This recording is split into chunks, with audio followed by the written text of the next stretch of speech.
In this video, I'll show you how to easily fade an image into a background in Photoshop using two quick methods. Let's get started. This is the image I'm using, and I'll drag it into my canvas. I'll scale it down to fit, zoom out, and position it where I want. To fade an image into a background, Photoshop gives you two simple methods. Method 1, Gradient Tool.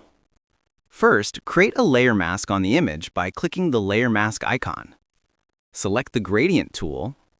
Make sure your foreground color is set to black because black hides and white reveals. Open the gradient options and choose the foreground to transparent gradient. Now click and drag upward from the bottom of your image. The more you drag, the smoother the fade into the background. Method 2, Brush Tool. Create a new layer mask on the image. Pick the Brush tool or press B on your keyboard. Select a soft round brush, set hardness to 0, and increase the brush size so it's fairly large.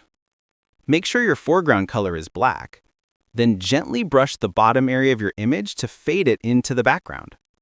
If you accidentally erase too much, switch your foreground color to white by clicking the swap arrows, then brush over the area to restore it. Switch back to black and continue fading until it looks clean. And that's how to fade an image into a background in Photoshop using the Gradient tool or the Brush tool. If this tutorial helps you out, make sure to like and subscribe for more helpful guides. And if you found real value in it, a super thanks would be greatly appreciated. Feel free to reach out if you encounter any issues during the process. If this video helps you out, please leave a like and subscribe. Comment below if you have any questions. If you need further assistance, consider hiring a professional using the link in this video below.